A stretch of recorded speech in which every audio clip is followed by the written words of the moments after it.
O Brasil é um país privilegiado quando o assunto é potencial energético. Vários empreendimentos de geração no setor estão sendo planejados e alguns já estão em fase de construção. Os projetos aprovados pelos órgãos de regulação do governo federal têm o objetivo de atender à necessidade de energia do Brasil nos próximos anos. Mas se as obras são preventivas, por que todo o país, inclusive Mato Grosso, tem enfrentado problemas com apagões? O último ocorrido este mês atingiu 111 mil unidades consumidoras mato-grossenses, além de outros estados. E os especialistas dizem que o Brasil está com uma reserva energética muito abaixo da margem de segurança, menos de 1%, enquanto o ideal seria de pelo menos 5%. E para falar sobre este e outros assuntos, está ao vivo aqui no Jornal do Meio-Dia o coordenador do Núcleo Interdisciplinar de Estudos em Planejamento Energético da UFMT, Ivo Leandro Dolileu. Boa tarde, coordenador. Boa tarde. Boa tarde. Lúcio, boa tarde, Evânia. Mato Grosso, a exemplo do Brasil, corre um risco muito grande de ter que, a partir de agora, enfrentar os apagões? Bom, de certa forma, sim.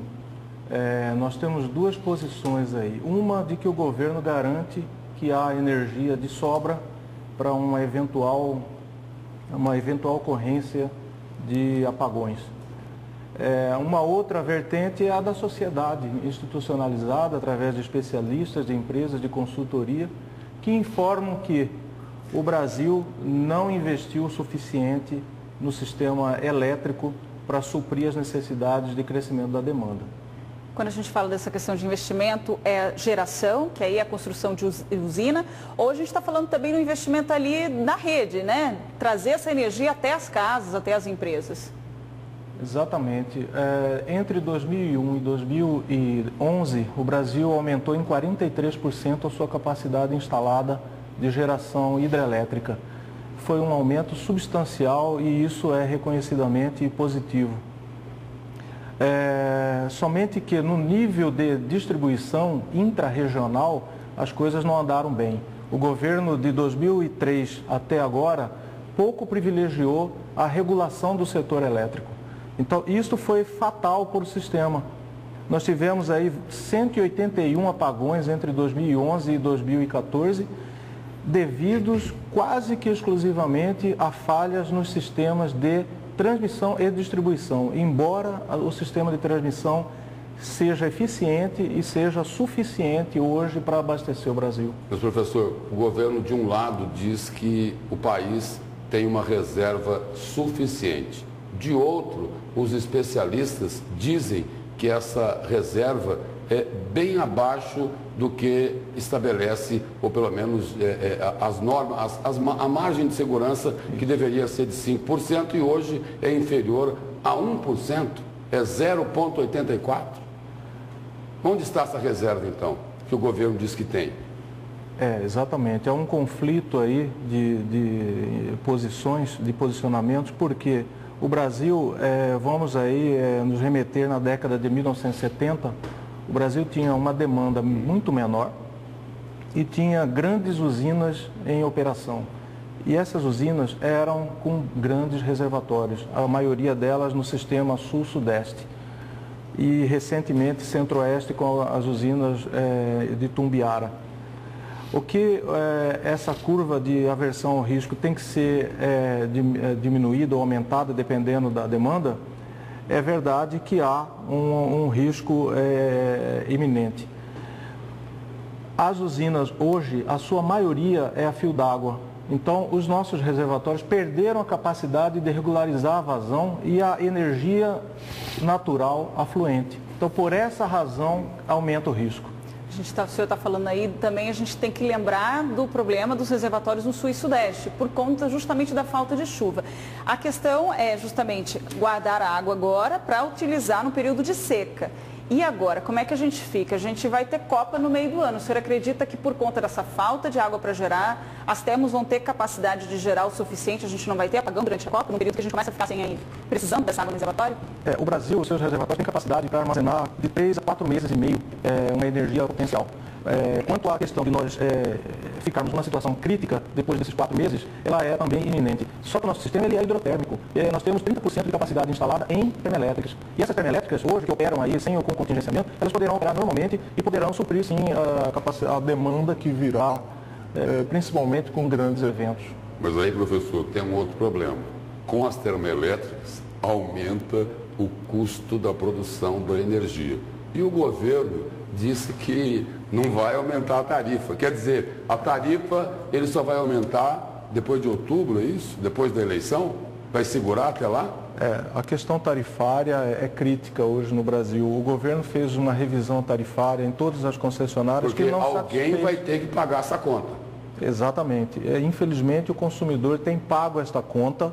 As termoelétricas, principalmente aquelas movidas a derivados de petróleo, elas são muito mais caras e as que nós devemos privilegiar são aquelas de gás natural, como nós temos aqui. Se nós operássemos somente com gás natural, o Brasil certamente teria muito mais economia em termos de reais em seu sistema energético. Você falou em pagamento da conta. O Ministério Público Federal move pelo menos 20 ações contra a instalação de usinas hidrelétricas, que é o nosso grande potencial, que teoricamente teria que reduzir o custo da energia no Brasil, e principalmente aqui, que nós temos muitas. Só que eles dizem que não, e além de tudo nós ficamos com o ônus do meio ambiente prejudicado e os empregos que deveriam ser gerados aqui vão para São Paulo, porque nós, outras regiões, né, do Sul, exatamente, porque nós não temos, né, indústrias e tudo mais. Então, eu queria saber a opinião do senhor. Um dos pontos principais da atual política energética do país é este.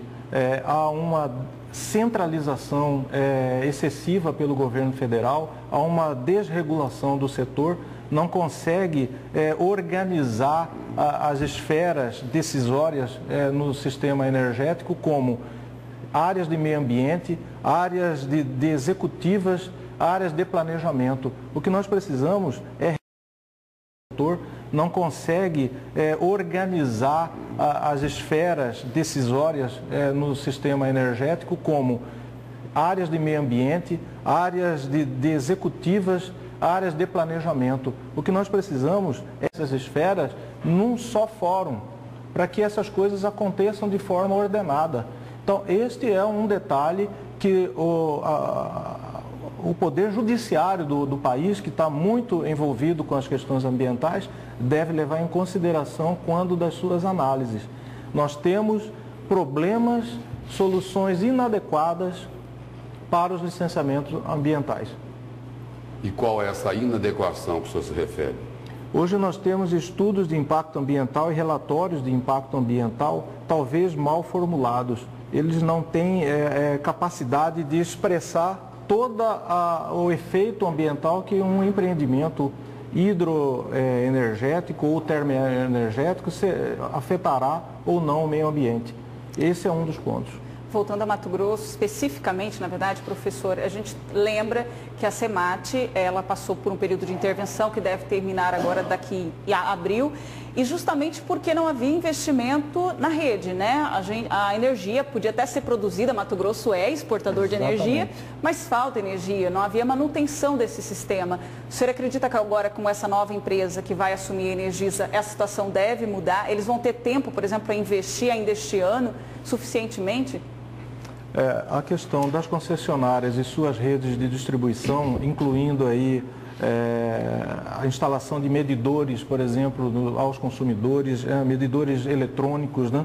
A questão de subestações. As subestações, na maioria das concessionárias brasileiras hoje, são obsoletas. Eles estão instalando equipamentos inadequados. Mas também aí eu volto à questão da política energética. Taxas de retorno desses investimentos para os concessionários têm sido muito baixas, são patrióticas demais. Então, as concessionárias têm um limite de investimento e essas subestações, essas redes, elas têm que sofrer intervenção de manutenção, de ampliação, de extensão de rede, de melhoramento dos equipamentos todo ano. Todo ano nós temos ligação de novos consumidores. Veja o caso do programa Luz para Todos, que aumentou substancialmente a demanda em vários estados do Brasil. A questão local aqui, nossa, com respeito à Semat e agora a Energisa, acredito que a Energisa, por ser uma empresa ainda muito salutar financeiramente dentro do Brasil, ela terá condições perfeitamente de ampliar o mercado de energia elétrica no Estado. Lá atrás o Grupo Rede também era, né, professor? Todos nós sabemos que há essa lembrança de que o Grupo Rede tinha assim, essa capacidade, né, que nós todos acreditávamos. Hoje nós acreditamos nisso, né? Com todas as minhas visitações em concessionárias, a Energisa foi uma que eu tive uma impressão muito positiva.